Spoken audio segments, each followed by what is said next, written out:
Hello and welcome to the fifth in this series of podcasts from the Coalition for Life Course Immunisation, the CLCI. My name is Gary Finnegan. I'm a health journalist and editor of Vaccines Today. I'm also a trustee of the CLCI. This series explores the ways that life course immunisation can become the norm in Europe so as to protect people of all ages and stages of life against vaccine-preventable diseases. And today we're joined by Dr Catherine Duggan, the CEO of the International Pharmaceutical Federation, FIP, to talk about innovative access to vaccination, in particular, the ways that pharmacists can help to extend the reach of vaccination. Catherine, you're very, very welcome to the podcast. Oh, I'm delighted to be with you. Just to let you know, we are very aligned with this. FIP agreed a global policy last year on the role of pharmacists in life course immunisation. So we have some successes to share, but lots to do, lots more to do in Europe, but also globally. So we are very aligned with the CLCI Manifesto.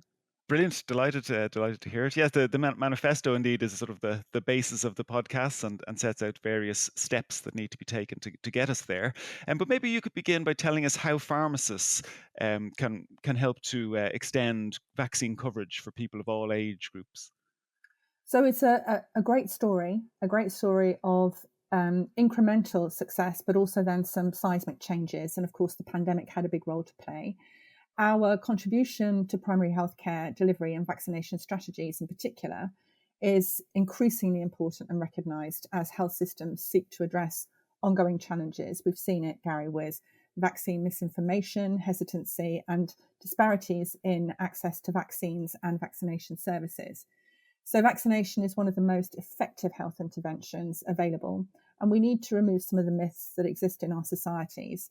It not only protects individuals from preventable diseases, which I think everybody understands, so that they can retain functional ability, but also to achieve herd immunity, to safeguard entire populations, and that has an enormous benefit and impact on economies. And I don't think we talk about that enough.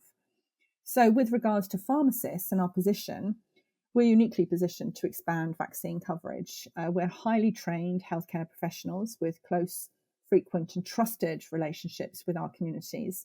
Many countries actually vote pharmacists as the most trusted professional. We are trusted sources of advice and we can help dispel myths, and we can do that on a case-by-case basis. We don't have to do a big campaign. We can just touch base with individuals as they come into the pharmacy.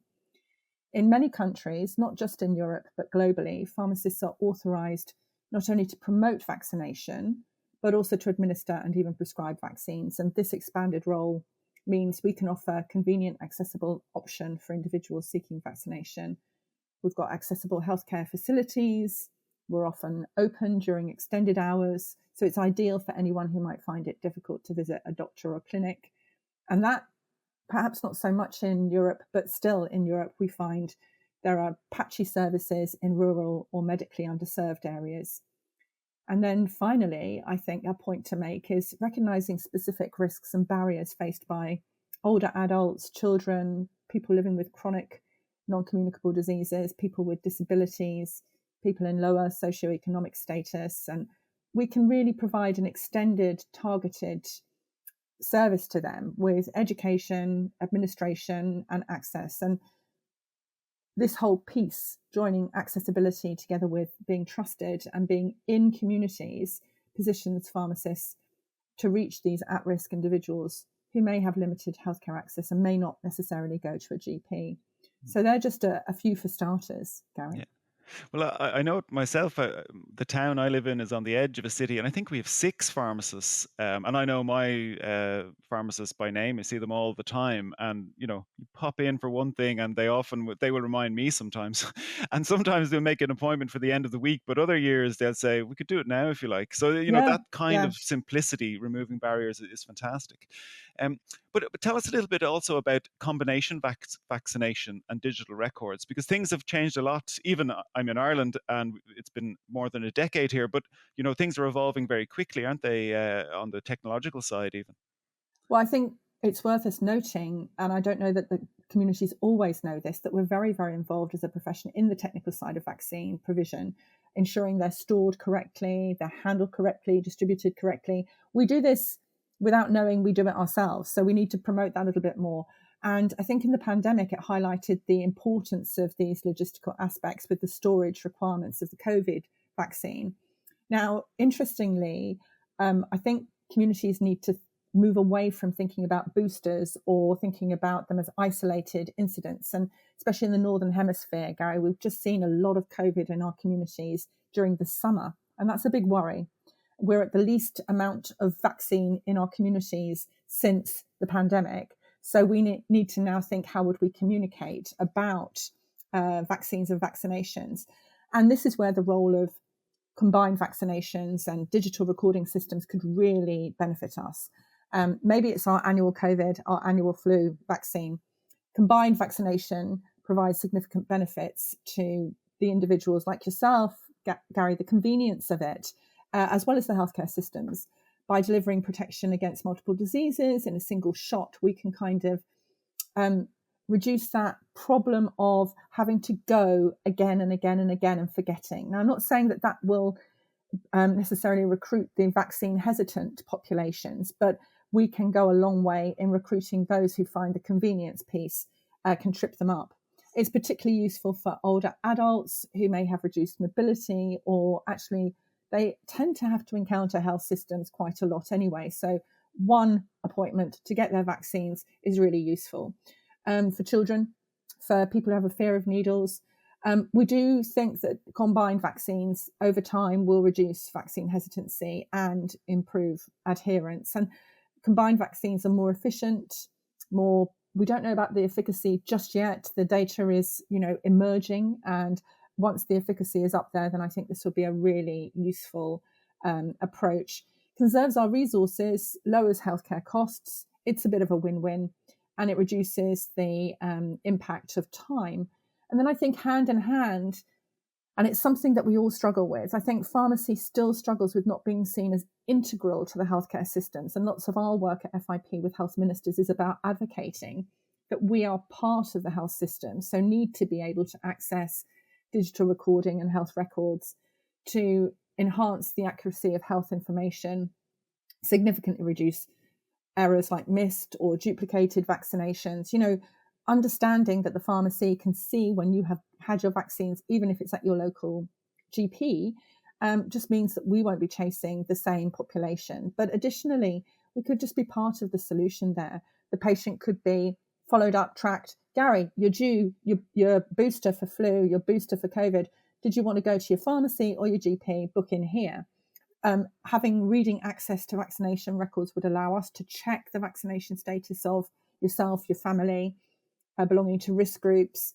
Understanding, Gary, if we have frail and elderly parents or grandparents in a family, they really do need to be protected. The rest of the family needs to step in. And we did that well in the pandemic, but we seem to have lost some of that now.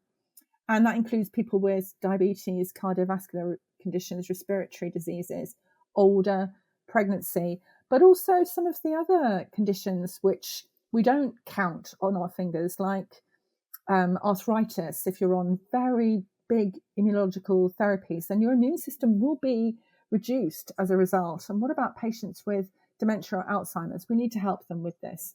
So I see the combination vaccine going hand in hand with this concept of being able to access the digital records, so we can track and trace people over time, as opposed to track and trace them during a pandemic only. I think this would be a great advance, and I think it's something most people assume pharmacists have access to. So that would be something I think that we would welcome. Yeah, absolutely. I mean, as a patient or as a member of the public, it's something that I want, and I know it would Yeah, help the yeah, pharmacists and the GPs, and the system itself needs to know, to get a full picture of yeah, who has and hasn't been vaccinated. It seems like a no-brainer to us, but yeah. obviously sometimes these things move a little slower than we wish. But maybe there are some great examples. I know some countries started before others, and there's different approaches taken. But maybe you could give us some of the case studies that you come across when you look across Europe, in particular, at who's been doing pharmacy-based vaccination. Well, we have lots of good examples to share, and lots of stories are, as you say, slightly different journeys towards it, or starting from different points. But according to our data at FIP, pharmacy-based vaccination was present in only 19 countries and territories in 2016. That included Portugal and Ireland. And I think it's worth us just focusing on those two as stories of having been early adopters, if you like, and where they've got to now. But also by 2020, this number had increased to 34 countries and territories.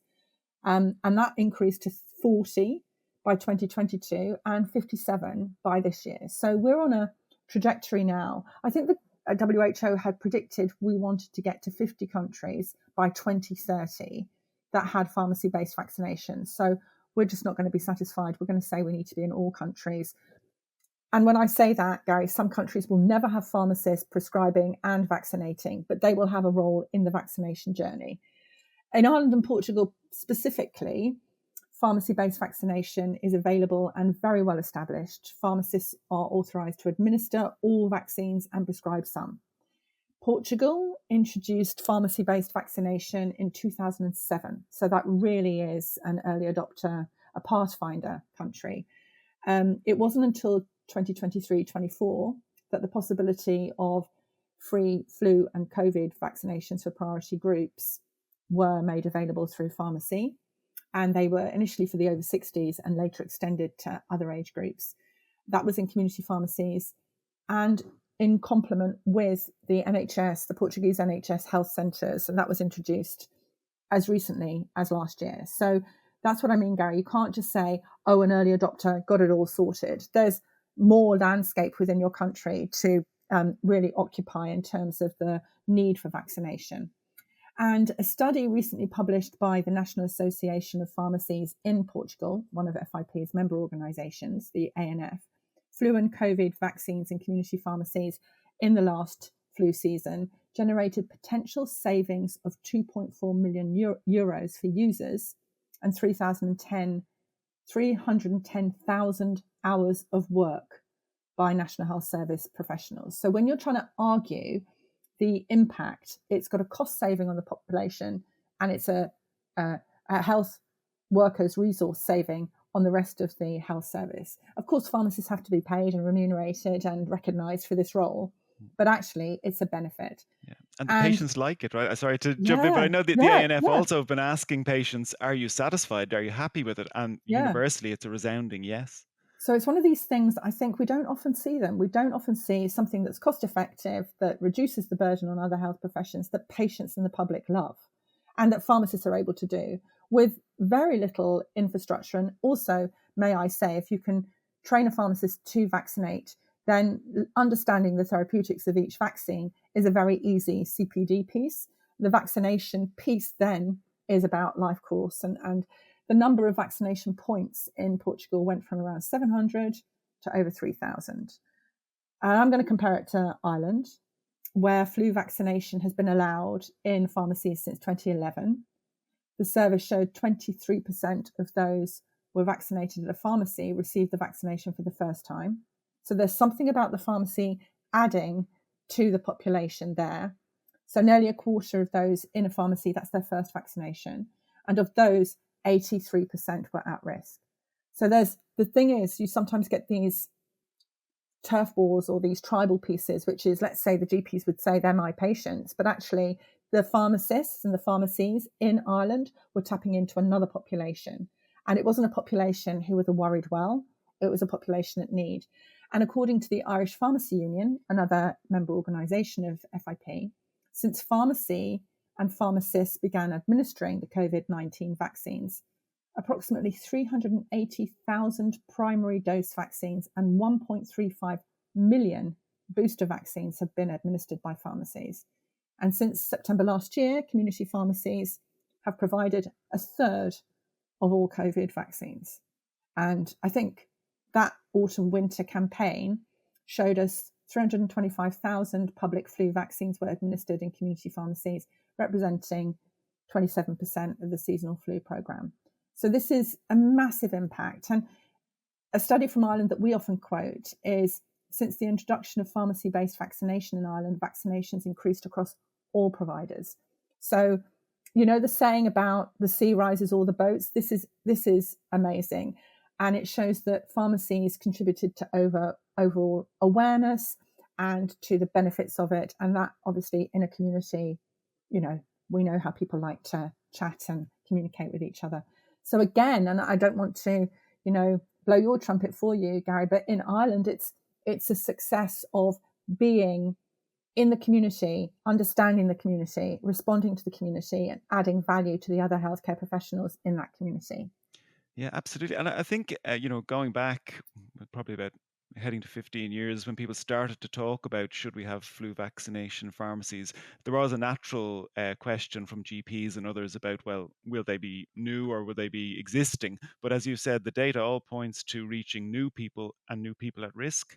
And then to your point about general community awareness and raising the number of people who ask their GP about vaccines, those 6 pharmacies in my relatively small town have posters in the windows, or they ask people when they come in. And even if they don't get it in the pharmacy, it might just trigger them to say, Totally. I must make the appointment with the GP, or I'm going next week anyway, I'll ask about the Yeah. vaccine. So it's really, the message is coming from several sources, which can only be good. Yeah. And I think we need to keep that up. I think what you saw in the pandemic was almost like those who didn't want to be vaccinated and those who did. And we've seen those who didn't want to increase in the populations. Why do I need another COVID vaccine? And those that do want to be vaccinated have kind of stayed the same. So we have a job of work to do to really convert those in the middle to really become vaccinated again. And as I say, the prevalence of COVID over this summer has really worried many for the winter ahead, given that we are the least, population-wise, the least vaccinated that we possibly could be. And do you know what? Just being unwell is not great. COVID might not hospitalize you now, but being unwell is really bad. Yeah. And even anecdotally, I probably shouldn't be speaking away from data here, but just hearing people all summer saying that they've been sick and that it just drags on. And they went back to work, but they were exhausted and the holiday was disrupted and all of that. We've heard a lot of that, haven't we? I think and then to put it into the mix, like, well, now we're entering autumn. Let's think about getting our COVID and our flu boosters. And populations that we've got new babies in the family, but we've also got frail elderly parents, and I definitely want to be able to see my mum. And if I've got COVID, I can't because she's immunocompromised. So and we remember really those important. COVID Christmases that were all messed up, and absolutely, no thanks. Absolutely. No the irony to me, imagine that a family would then cause that immunocompromised person to become incredibly severely ill because everybody is a little bit less immunized. So we'd rather not go back if we could. But you mentioned sort of the good examples in Portugal and Ireland. But looking across Europe, what kind of proportion of countries are we at now? You also gave some global figures, but if in Europe, are most countries heading in that direction, and how does it look different from one country to the next?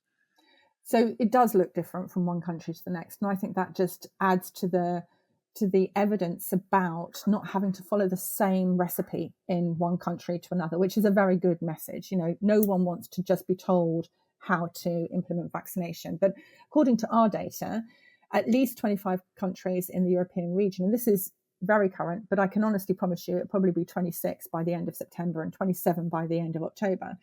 19 of those 25 countries authorize pharmacists to administer, 13 allow them to prescribe some vaccines. And the pandemic was key to this evolution, underscoring the critical need for accessible and flexible vaccination services. You literally saw countries being able to implement vaccination across Europe where they already had pharmacists and pharmacies involved in flu vaccines. They ran ahead. The surge in demand for vaccines during the pandemic really highlighted the essential role that we had.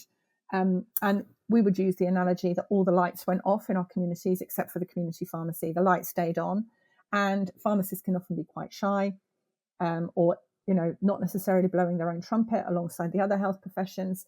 Many times your health minister will talk about doctors and nurses, but won't mention pharmacists, even though we're the third largest. Having the lights on and being accessible just did the PR for the profession. And now we have got countries with expanded pharmacist roles to maximise our impact, demonstrating how pharmacy-based vaccination can effectively address all the needs. But we have differences, and you asked for this, Gary, and I think it's about the differences in terms of the countries granting prescribing authority to pharmacists for vaccines. 13 countries allow pharmacists to prescribe the influenza vaccine, but only 10 grant the same authority for COVID, 5 for pneumococcal, and 1 for RSV. We don't see a rationale for this difference. If you're able to vaccinate as a nurse or a doctor, you don't need to retrain for every single vaccine. So we need to think about this, especially as the risk groups are essentially the same. And when we talk about the winter ahead for the Northern Hemisphere, we know that RSV is on the increase. You've got all of those COVID babies now in school. Lots of these risks will bubble up, and it would be good for us to really understand. Like I mentioned with Italy right at the beginning, there is something about the Italian model where they didn't allow pharmacies and pharmacists to vaccinate, and then they allowed them to do all of it. What can we learn from that model to then influence other countries in this area as well? It's interesting. And on the training side, maybe it's just worth mentioning this. Perhaps it doesn't occur to people that most, well, all really, pharmacists who administer vaccines have been specifically trained Yeah. to administer vaccines, to know how they work, to know for certain vaccines, keep people for a few minutes to make sure they're Yeah, okay. Um, absolutely. so that's right across everyone who's vaccinated. Is that, or sorry, everyone who vaccinates has been Yes, trained. yes, Yes. yes. And for the public to know, we're a highly regulated profession. Obviously, the things we deal with are toxic, medicines are, drugs are potential poisons. So we're very highly regulated, and we have legal and ethical frameworks that we work within.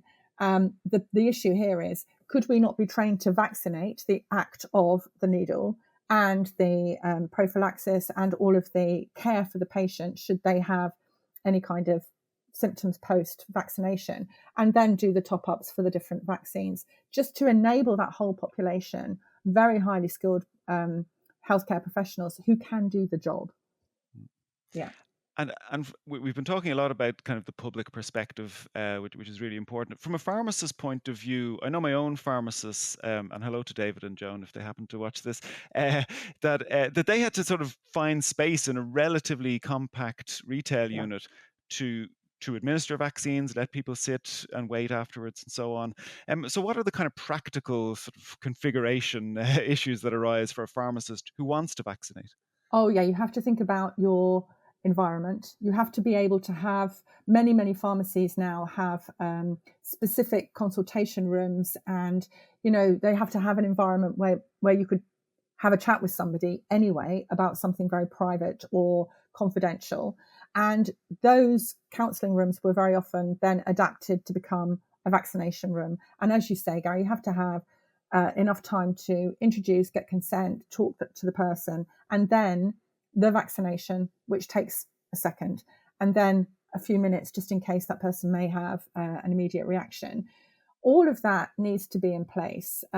We do understand that community pharmacies can be quite small spaces anyway, but actually we see a lot of adaptation and a lot of good practice around this. We know logistics and infrastructure, there may be some requirements about a fridge, having storage space within that room. It can be costly, it can be space consuming, but actually once it's in place, you can see that that's a space that can be used for that service, and it is a very, very good investment. But pharmacists also have to think about workflow integration. You can't be just walking people in across other areas of workflow in the dispensing process, for example. So we have to really manage it quite effectively. That said, Gary, I think pharmacists know their pharmacy really, really well. And once they've invested in that, then they can see the return. We've got some guidance from global regulators, case studies where we've spoken about what the essential requirements would be, as well as what the desirable requirements would be, and then updating this regularly with inputs from pharmacists who can say, I just updated my vaccination space to include blah, blah, blah. These things really help.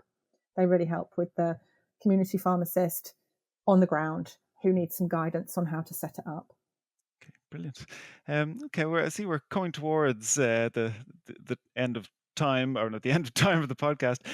But perhaps perhaps the kind of the take home messages that I'm hearing are, the convenience, like that is Yeah. the real win, and then the regular contact with vulnerable groups and identifying people are at risk. Are these the types of messages that you're bringing to decision makers with whom you engage all the time? Yes, we have a very big campaign that we launched at the World Health Assembly in Geneva in May this year. And this will continue with adaptation. So it's Think Health, Think Pharmacy. We want health ministers to understand that pharmacy and community pharmacies in particular, and community pharmacists, are integral to the healthcare system. You have pharmacists scattered across the whole continuum of drug discovery through to adherence and monitoring. But we want health ministers to understand that we need to be accessing the health records, that we need to be paid effectively for the services we deliver, that we add value. And then imagine Think Vaccination, Think Pharmacy would be an adaptation of this. The convenience piece, the fact, Gary, that you can even name your pharmacists is lovely.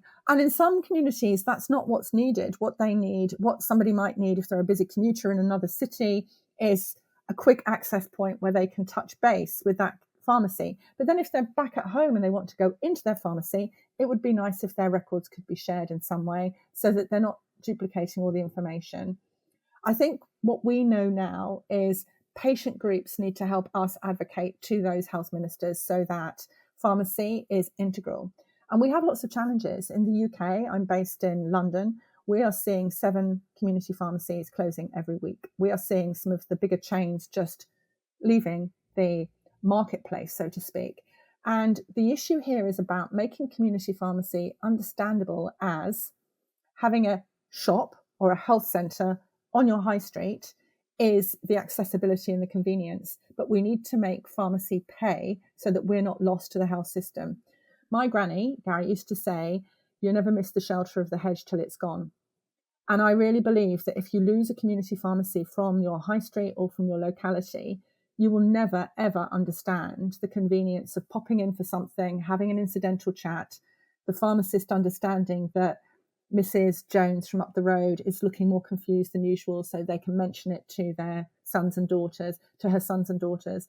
This added value of having a healthcare professional embedded in your community, employing the workforce from the community, making the whole thing like a spider's web of health promotion, health support on a life course from the babies through to the elderly. This is something that I'm very, very passionate about. And I think that our health ministers need to understand a little bit better. And I'm sure, Gary, from this podcast, this will just sing and shine. And it really plays into your immunization manifesto. But actually, for us, it's about the public out there having these common ailments that we can help with, having a first port of call, having someone to chat to, understanding, how do I take this medicine again? Or my mum's had her medicines changed. How does she take this? You know, the accessibility of that cannot be underplayed. Well, I think you used a great image earlier on of keeping the lights on, and I think all of us can picture that, the sort of the green cross lit on the high street at all hours of the day, in certain circumstances. So the idea of some of those lights going out in London is slightly terrifying for most listeners, I think, because we really need them, and as you say, we need to value them if we want to keep them. But we're coming to the end of time, although I think we could have gone on for much longer if we wanted, because it's such a fascinating topic and an evolving one, as you said. But thank you so much, Catherine, for all of that information and the expertise that you brought there. And thanks to everyone for listening. Don't forget to join us next month. In the next episode, we'll be putting the spotlight on building a broader coalition to advocate for vaccination. Certainly includes pharmacists, healthcare workers, but also scientists and policymakers. And we'll be talking about a new MEP interest group at the European Parliament who bring together this scientific and political dimensions to advocate for vaccination across the life course. So be sure to join for that. You know how to subscribe, I hope, to the channel. Make sure you get the next episode as soon as it's live. But for now, thank you so much again, Catherine, for joining us, and thanks to everyone who joined. Thanks. A pleasure. Thank you, Gary.